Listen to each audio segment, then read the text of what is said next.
కాలేజీలు అమ్ముతానంటాడు.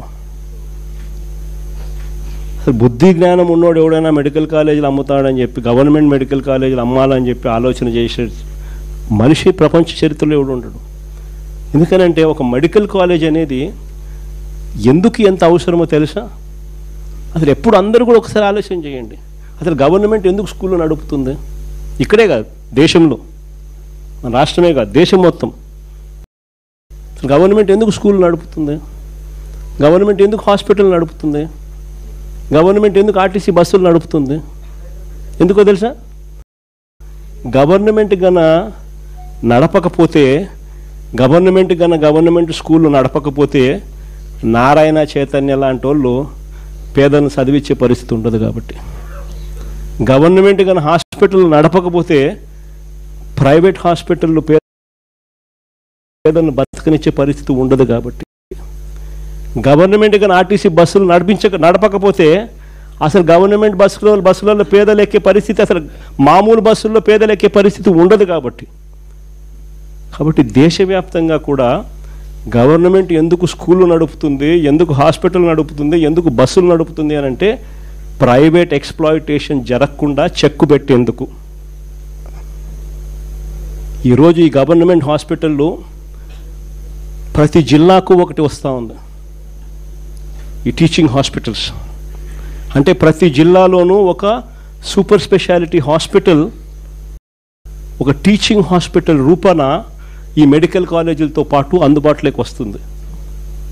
అంటే ఈ మెడికల్ కాలేజీలో పనిచేస్తూ ఉన్న ప్రొఫెసర్లు, అసిస్టెంట్ ప్రొఫెసర్లు, పీజీ స్టూడెంట్లు, doctors, MBBS students, nursing students అందరూ అక్కడ డాక్టర్లుగా ఉంటారు. డిఫరెంట్ ఫ్యాకల్టీస్తో ఒక సూపర్ స్పెషాలిటీ టీచింగ్ హాస్పిటల్ ప్రతి పేదవాడికి జిల్లాలో అందుబాటులో ఉంటుంది. ఇది అక్కడ ఉండడం వల్ల ఆ జిల్లాలో మిగిలిన ప్రైవేట్ హాస్పిటల్ ఎవరు కూడా పేదవాడిని ఎక్స్ప్లాయిట్ చేసే పరిస్థితి ఉండదు.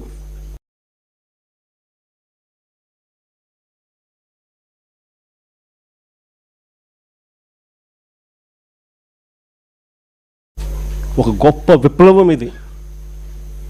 పేదవాడికి ఉచితంగా వైద్యం అందాలి అని అంటే, ప్రైవేట్ ఎక్స్ప్లాయిటేషన్ సిస్టంలో నుంచి తీసేయాలి అని అంటే ఖచ్చితంగా మెడికల్ కాలేజీలు ఎంత అవసరమో చెప్పే ఒక గొప్ప అంశం ఇది. మరోవైపున దీంట్లో వచ్చే సీట్లు, ఆ సీట్ల ద్వారా మన పిల్లలకు ప్రతి జిల్లాలోనూ అవైలబుల్గా ఉంటారు.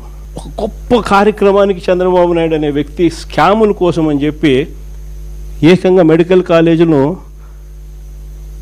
5,000 కోట్లు ఖర్చు పెట్టే కార్యక్రమానికి చెయ్యలేమని చెప్పి మూసేస్తా ఉన్నాడు. నాకు ఆశ్చర్యం అనిపించింది.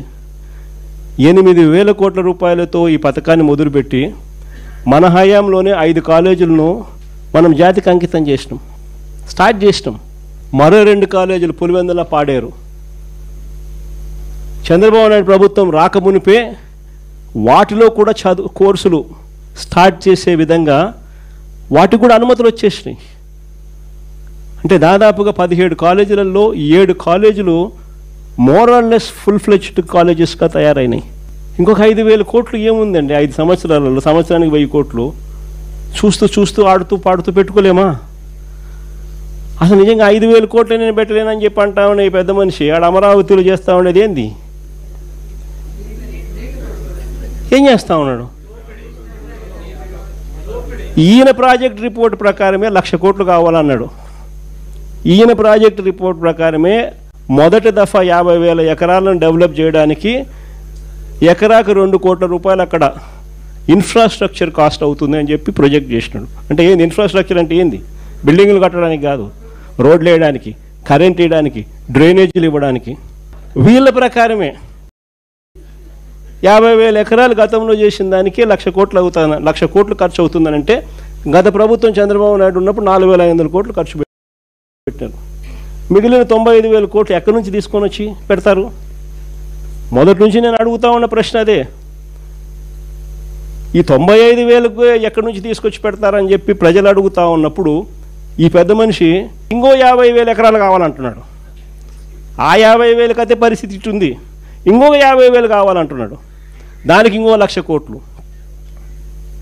మరి నీకు అమరావతి కోసం 2,00,000 కోట్లు నువ్వు ప్రణాళిక వేసినావు, చేతిలో డబ్బు లేదు, కానీ 2 లక్షల కోట్ల ప్రణాళిక అంటున్నాం.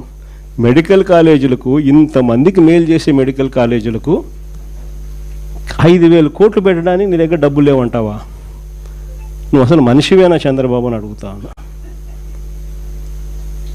ఇది పరిస్థితి. విద్య, వైద్యం, వ్యవసాయం, లా అండ్ ఆర్డర్ గురించి నేను చెప్పాల్సిన పనుల ఏ స్థాయిలో ఉందో మీ అందరికీ కూడా తెలుసు. కరప్షన్ గురించి అంతకన్నా మాట్లాడాల్సిన పనుల. కరప్షన్ అనేది లేనిది ఎక్కడో చెప్పాలా. ఏది ముట్టుకున్నా కరప్షనే. మద్యం, ఇసుక, లాటరైటు, బాక్సైటు, క్వాడ్సు, సిలికా, మట్టి, ప్రతి నియోజకవర్గంలో పేకాట క్లబ్బులు, కుటుంబిషన్ల కాడ నుంచి మొదలు పెడితే ఇంకా స్కాములు అనేకం. భూములు ఇష్టం వచ్చినట్టుగా రూపాయికి 10 రూపాయలకి ఇవ్వడం. కరెంటు కొనుగోలు, మనం ₹2.49 మనం కరెంటు కొనుగోలు చేసి రైతులకు మేలు చేసే విధంగా మనం అడుగులేస్తే ఈ ₹4.60 ఆ రోజు యాగి చేసిన వాళ్ళు ఈరోజు ₹4.60 కరెంటు PPL అగ్రిమెంట్లు ఎంటర్ అవుతున్నారు. ఏది చూసుకున్నా స్కాములే. రాష్ట్రానికి రావాల్సిన ఆదాయం రాష్ట్రానికి రావడంలా, దారి మళ్ళీ ఇలా జోబిలేకపోతా ఉంది. కాబట్టి రాష్ట్రానికి రావాల్సిన ఆదాయాలు తగ్గుతున్నాయి. రాష్ట్ర ఖజానాకు ఆదాయాలు ఎందుకు తగ్గుతున్నాయనంటే ఖజానాకు రావాల్సిన ఆదాయం ఖజానాకు రావడంలా. మన హయాంలో ఇసుక ఎగ్జాంపుల్ చెప్తా, 750 కోట్ల సంవత్సరానికి ఖజానాకు వచ్చేది. ఈరోజు ఖజానాకు రూపాయి రావడంలా. ఇసుక రేటు మన హయాంలో కన్నా డబల్ రేటు. అంటే ఆ ఆదాయం ఖజానాకు రాకోకుండా దారి మళ్ళుతా ఉంది. తెలుగుదేశం పార్టీ వాళ్ళ జోబులు లేకపోతా ఉంది. GST ఎందుకు తగ్గుతూ ఉంది అంటే దానికి కారణం రాష్ట్రానికి రావాల్సింది వస్తూ ఉంటే కదా. ప్రతి విషయంలోనూ కూడా ఇసుకే అంతే, మట్టి అంతే, క్వాడ్సు అంతే, సిలికా అంతే, మైన్లలో నుంచి నేరుగా వాళ్ళకి పోతాం, వాళ్ళ జోబీలో లేకపోతా ఉంది. అందుకని రాష్ట్రానికి సంబంధించిన ఆదాయం రాకుండా ఇలా పర్సనల్ జోబీలు లేకపోయి రాష్ట్ర ఖజానా దివాలా తీస్తూ ఉంది. 17 నెలల్లో 2 లక్షల కోట్ల అప్పు. మనం 5 ఏళ్లలో చేసిన అప్పుకు 57% అప్పు కేవలం 16 నెలల్లో. ఈ డబ్బంతా ఎక్కడికి పోతా ఉంది? ఒక స్కీమ్ లేదు, మన పాత స్కీములన్నీ రద్దు, కొత్త స్కీములు ఏవి లేవు. మరి డబ్బంతా ఎక్కడికి పోతా ఉంది? ఎక్కడికి పోతా ఉంది డబ్బంతా? ఎవరి జోబీల్లోకి డబ్బు పోతా ఉంది? నిజంగా ఈరోజు పరిస్థితి రాష్ట్రంలో ఏ స్థాయిలో ఉంది అనేదాన్ని చెప్పడానికి ఎన్ని నిదర్శనాలు. నేను అందుకనే చెప్తా ఉన్నా, ఇలాంటి సమయాలలో చంద్రబాబు నాయుడు చేస్తూ ఉన్నది ఏమిటి అని అంటే ప్రతిదీ డైవర్షన్ పాలిటిక్స్. ప్రజల్లోకి పోయే పరిస్థితి లేదు కాబట్టి ప్రతిదీ కూడా డైవర్షన్ పాలిటిక్స్. ఒక ఇష్యూ ఏదైనా జరుగుతూ ఉంది అని అంటే చాలు, ఆ ఇష్యూ పెద్దది అవుతుంది అని అంటే చాలు దాన్ని బ్రేక్ చేయడం, దాంట్లో నుంచి డైవర్ట్ చేసేయడం.